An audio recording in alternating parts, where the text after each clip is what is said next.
እኛ አምባሳደር አድርጎን የማስታረቅን ቃል በአንደበታችን ያኖረው ምን ማለት ነው? እግዚአብሔር ሲሰጠን ስልጣኑን ብቻ አይደለም የሰጠን። ከምኑ ጋር ነው ካላችሁኝ ከኃይሉ ጋር ነው የሰጠን፣ አብሮ ነው የሰጠን።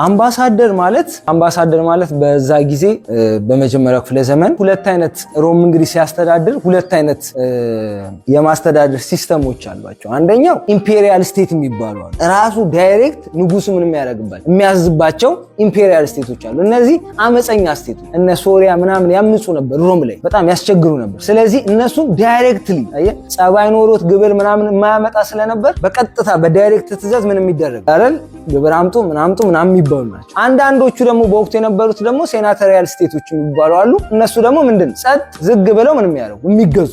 ስለዚህ እነሱ እዛው የራሳቸው ሀገራቸው ገዢ ምን ያደርጋል? ግብሩንም ሰብስቦ ያመጣል። ግልጽ ነው አይደል? ሐሳብ አሁን ኢምፔሪያል ስቴቶች ጋር ኔሮ ወይ ደግሞ ቄሳሩ ወርዶ ሄዶ ግብር አያሰበስብም፣ አዋጅ አይነግርም። ስለዚህ ምን ያደርጋል? አንድ መልእክተኛ ንጉሱን ምንም ያደርግ ማለት የሚወክል መልእክተኛ ይልካል። በምን አይነት ቋንቋ ያንን መልእክት ራሱ ማቅረብ እንዳለበት ያጠናል፣ ይዘጋጃል። ኦልሞስት ሲንቀሳቀስ እዛ ኢምፔሪያል ስቴት ውስጥ ገብቶ ሲናገር የሚናገረው የዛ የሮም የተቀመጠው የቄሳሩን ሐሳብ ሙሉ ለሙሉ አርቲኩሌት አድርጎ እሱን በሚገልጽ መንገድ ማለት ገብቶ ማለት ያንን መልእክት ያስተላልፋል ይላል ጳውሎስ። ይሄንን ነው ኮት የሚያደርግ እናንተ እኛ እግዚአብሔር የክርስቶስ አምባሳደሮች ነን ሲል አንደኛ ነገር እየነገረን ያለው ምንድነው? የተላክነው አማጭ ዞን ነው እያለን ያለው። ሰላማዊ ፒስፉል ቦታ አይደለም የተላክነው። ይሰማል።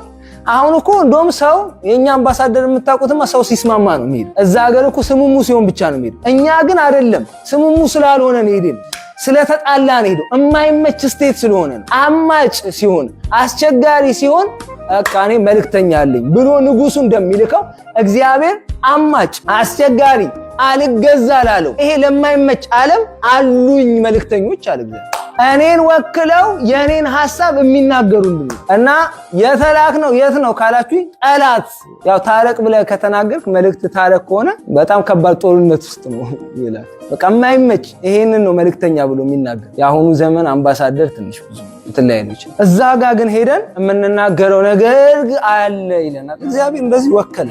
ክብር ለኢየሱስ። አይገርም? እግዚአብሔር ወክሏችኋል። እግዚአብሔር ወክሎናል።